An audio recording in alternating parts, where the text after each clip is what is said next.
Hello guys, welcome back to the channel. Thanks for stopping by again and giving up some of your weekend. Today's video is a bit different. There's not going to be any gameplay. It's just going to be reflecting and looking back on the season that we've just done. We're going to be taking a final look at the league, going through a few stats, the top scorers, top assists, players in the squad maybe, who won the other leagues and the cups, and all kind of things like that. As you can see, we got notifications to go through as well. So yeah, it's just gonna literally be looking through a few stats and a reflection on the season as a whole. So starting from the very beginning in pre-season, I was a little bit worried about this season, the way that it was gonna go, and we looked at the club's goals and objectives and then made some of our own as well. So the club's objectives we'll touch on a little bit later, but our own, the ones that I made after pre-season, were just to be rebalancing the squad, not to even think about winning the league, bringing the average age of the squad down, finding a system that suited the players that we had at the time, and then trying to evolve as the season went on, which I think that we did quite well. As we had quite an aging squad. We had a few players in on loan, which were first team players, which needed sorting straight away. We also had quite a lot of players either about to touch 30 or were already over 30, which obviously we know in terms of FIFA you don't really want that. So we addressed that quite well, I thought, with the youth academy and the introduction of the youth players from that academy into the team. Obviously we finished the season with some of them becoming like regular first team players now. In terms of the team that we started with, we found during pre-season that 4-2-3-1 was our best formation, just because of how defensive minded the team was when we inherited it. So I think we achieved another goal by managing to change that and become a more fluent and attacking and dynamic side overall. So what we've got to do now moving forward with that is obviously just keep on evolving, keep bringing new players, young players, better players and such as we go forward. But yeah, just to finish off the pre-season points, overall was a huge success. We won our first trophy, we won a bit of money, and we found a starting point to build on for the competitive season. During that season, I thought in terms of results we were really consistent. Obviously winning the league proves that, so we don't really need to touch on that too much. The consistency in the performances was really strong in the first half of the season. But one of the things that we said when we were setting our aims was it was likely that was going to drop off as we started introducing the young players, the academy players, and it surely did. The consistency of performances bounced up and down during the second part of the season. Hopefully with the younger players getting a bit more experience and a boost in their overalls now, that will be something that irons itself out next season. But the season as a whole, again in terms of performances and results, we managed to win ourselves 3 cups, the pre-season cup, the league and the leasing trophy. So I think in the general overview of the season we had a really strong one. Much stronger one than I imagined that we were going to have at the beginning, so it's a really good solid base to start with. So what we're going to do now is just in the background we just have a little flick through, see who won what other than us last season. As you can see, City win the FA Cup, so they're on for a double if they won the league already. The Carabao Cup, we got knocked out by Spurs, which ended up being a finalist, so there's no disgrace in that whatsoever in my view. The gap between the two clubs obviously huge as well. As you know, we won the leasing cup, The playoffs, I don't think at this point have been played. So we'll go down to the UEFA Cups now, the Super Cup to start with, which Liverpool beat Chelsea in at the beginning of the season. So that's another cup to Liverpool. I think they're 1-1 with City now. We'll have a look at the Champions League. Did either of them win that? Nope. Barcelona won the Champions League, beating Valencia, which is a bit of a surprise that Valencia even got to that point. They knocked out Spurs by the looks of that, so Barca beating Juventus to get there. So there's Liverpool. Still no sign of City.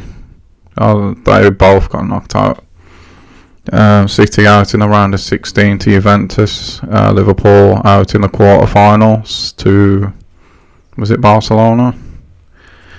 So yeah, English teams didn't really do that well in the Champions League.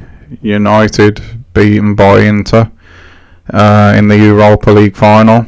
I don't think in real life we'll even be getting to the Europa League final, so I'd take that right now. Yes, I am a United fan. At least we managed to beat Chelsea on the way through, and beat Lazio as well, into beating Roma. Yeah, so Inter Milan win the Europa League. Next up, I think that might have been everything in terms of cups, to be honest. So what we'll do now is we'll start looking at the actual leagues. Obviously we know how ours finished. We've got League 1, probably a good place to start. Sunderland, Ipswich and Portsmouth going up there. And then in 4th we've got Lincoln, then Rotherham, then Peterborough, then Coventry, then Oxford. And I've just looked over and the stats are all messed up there, so we'll ignore the points and the goals and everything else because God knows what's happened there. But we'll continue on down the league so you can see how your team did maybe. But yeah, that's kind of disappointing. It looks like the goal difference has been moved in front and the points maybe in the goal difference. I don't know. I really don't know. I'm not even going to try to figure it out. But that's League 1. Now we'll take a look at the Championship. See who done what in that.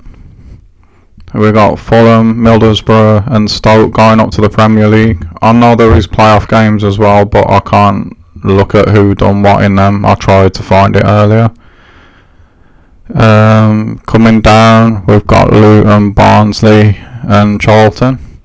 You can see QPR there who beat us in the FA Cup. So going out in both cups, we went out to a Championship and Premiership side, which there's no disgrace in at all, I don't think. We'll have a look at the Premier League next, see who won that. And Man City win, and they didn't even suffer a loss. And you got Liverpool in 2nd, Spurs in 3rd, Chelsea in 4th, United very kindly put in 5th. I don't think we'll be above Arsenal in real life at the end of this season. And then you got Everton and West Ham. I don't see Leicester there for some reason.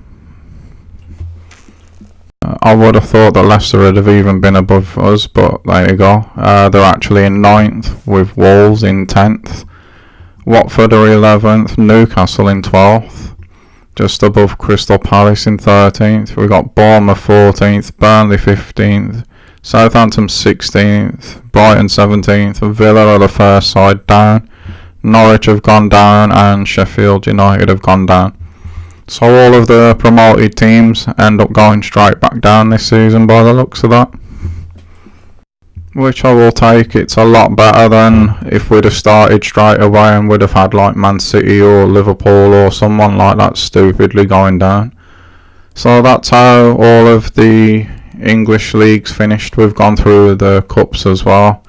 We'll just have a quick check around some of the leagues in Europe. Obviously we got PSG winning the league there. That's not really surprising. Next, we'll have a look at which one comes up next? The Bundesliga. I'm guessing, yeah. Bayern win that one. Dortmund, Leverkusen and Leipzig round out the top 4 in that league. Again, there's no point looking at the points because it's all messed up. But no real surprises in the league winners so far in any of the leagues. Serie A is up next. And we've got Juventus beating Napoli to it, and we've got Lazio and Inter, the Europa League winners, finishing in the top 4 in Italy. It's not bad. You got Roma and Milan and Atalanta there in 5th, 6th and 7th as well. So we've done France, Germany and Italy. We got the Eredivisie. No surprise to see Ajax winning that, just above PSV. And you got Feyenoord and Utrecht rounding their top 4 out. Where's League Santander? There it is. The Spanish League finishes with Barca doing the Europa League and the Spanish League double. Madrid just behind them with Atletico. Again, no real surprises there. Quite surprised just based off last FIFA's that Juventus Valencia are that high up. And just because why not, we'll have a look at the Scottish League. That's won by Celtic, followed by Rangers, Hearts, Hibs. So again, no real surprises there. And just because it's there, I don't think this one's finished yet though. But at the moment, we've got Seattle Sounders, Galaxy, and the Red Bulls, the top 3 there. So that's how all the other leagues around Europe and in our country are finished. So now we've got everyone else's triumphs and shortfallings out the way. It's back to our club, and I mentioned that a bit later on we'd be touching on the club's objectives. We've done better than I thought we would, to be honest. We just missed out with Jackson on the number of games we needed. In hindsight, I probably should have started focusing on him solely a little bit earlier. But that's something that if something like that comes up again, we've got that experience now for next season. Brand exposure, we managed to sell out the ground in every home game, which is really good to see. And of course, we've done both domestics. We reached the round of 32 and we gained automatic promotion, which for me personally was a bit of a shock. I didn't think that one would happen, the automatic promotion. And I knew that we weren't going to do the financial one, which is thankfully a low priority anyway. The fact that we've done 20% of it is something that I'm quite shocked about as well. So overall, board objectives, I think we did much better than I expected there.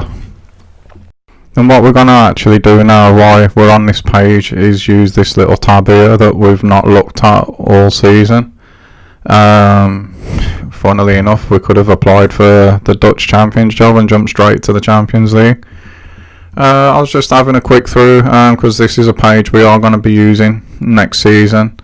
Every 10 games or so, I'm going to look at what's available. And if you guys watching decide that there's one that pops up that we should go for, then I'm going to listen to you and we'll do that and we'll restart a rebuild somewhere else. At the moment, I am happy with where I am at Warsaw. I think we've made great strides. I think we can go even further.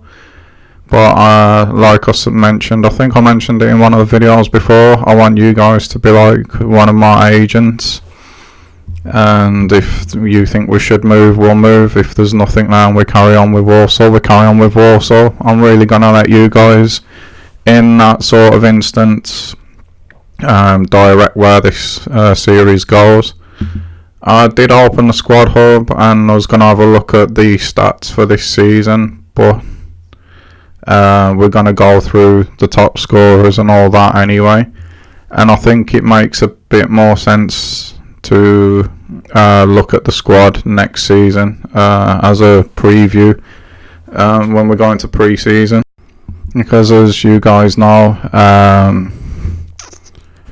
there's a lot of players leaving us at the end of this season, so it seems a little bit of a waste of time to be looking at that now. rather than next season. So now we're just taking a quick look at the top scorers and assisters and clean sheets and whatnot on this page. As you can see, we've got Lavery and Hardy. Hardy eventually has overtook Yates, so we've got the top two scorers in the division with 26 and 24 goals respectively. Quite impressive considering, especially Lavery, he was a real late bloomer in the season. Hardy started on fire in terms of goals and slowed down a little bit, but he was still, I would say, if I had to hand out a player of the season, it would be Hardy, definitely. And on that subject as well, if we handed out like a young player, sort of an academy one, surprisingly it wouldn't be Jackson, it would be Morgan for me. He was brilliant when he come through. But back to this, we've got the top two assisters again with Lavery and Hardy in the same order. Looking at what they've done in terms of goals and assists, they've both got either bang on in 40 games and 41. They've both got a goal contribution in every single game this season, which is super. I don't really know how else to describe that. And of course we've got Roberts. I'm quite surprised that we got the most clean sheets because we were shipping goals quite heavily towards the end of the season. We got no one in the yellow card list, which is good, and I don't believe we picked up a red card at all this season, which is good to see. Hopefully that's something that follows us through to next season as well. What we're going to do now is start going through the notifications. We've got one here saying that Lidl could be on his way out. It's quite an old one, that one, I think, and he's still here, so obviously that one didn't go through. Captaincy, well, we've already played that game, that's no good now. We actually win ourselves just over 1 million. I've got to be honest, I was expecting a little bit more there, but we'll take what we can get, I suppose. We've already looked at the board objectives. We've got a great one there. So we managed to do what they wanted there. This one, they're telling us we're not on track, but again, we've already looked at it. This one says that Clark's been sold. As you know, in the last episode, we did receive an offer for him that I accepted, and he's obviously decided to go. Lidl's talks broke down, which I thought that they did. We got a scatter report here. McNeil's not good enough. 29 to 41, definitely not good enough. Ewan Graham, not good enough. Alistair here has got good potential, but in that position, not good enough. And definitely there, Patrick McCall, not good enough. We've had another approach for Lidl here, which obviously he has accepted because the very next email tells me that he's leaving. So yeah, Lidl's gone. We've got a transfer approach made there for Sadler from someone in China, and again the next one tells me that he's leaving too. So yeah, that's Sadler and Lidl leaving as well. So we'll start advancing through now and actually physically moving towards the end of the season. We've got a little update here from our academy. This guy here, Riley Nicholson, 75 to 94. I picked him up off camera just before I came on. I thought I was recording, but I wasn't. Basically because we know that that's a position that we've got no cover for when Rose goes next season. So what I'm going to do is promote him, so that took care of, because we don't need him instantly. But I am going to put him into training to bring that overall up. At the moment, as you can see, we had Jackson, Morgan in training. So after maybe the next one, we'll put in Riley and start bumping his overall. So if anything, God forbid, does happen to Roberts next season, it's not going to be too much of a drop off when he goes in. I might even give him some pre-season games during the group phase next season. and as you can see, I'm gonna do it now.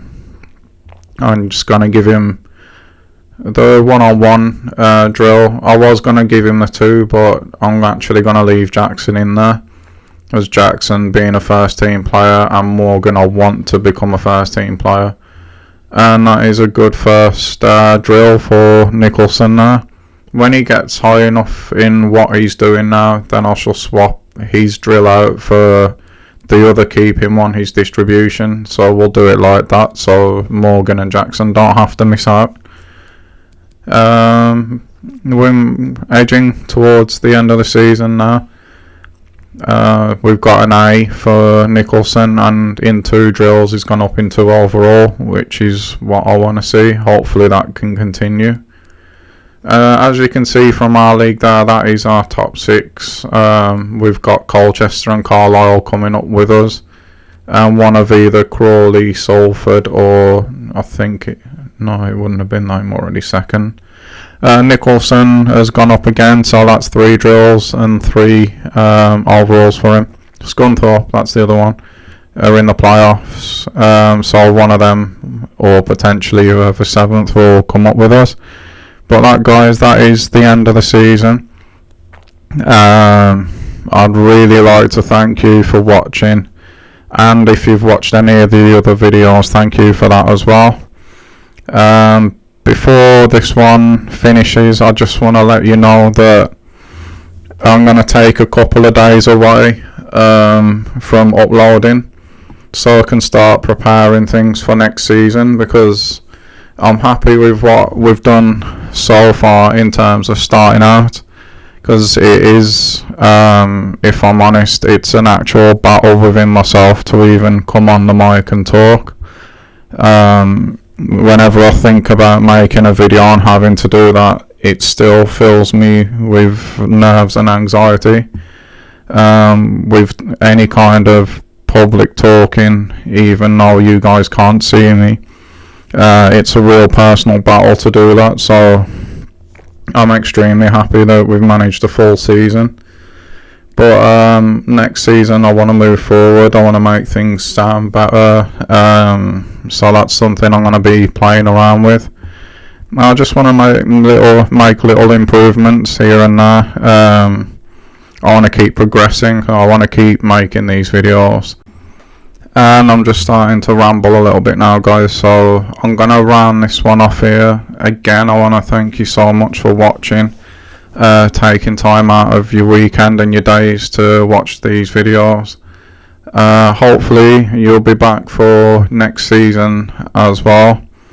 Other than that, guys, I think that's it.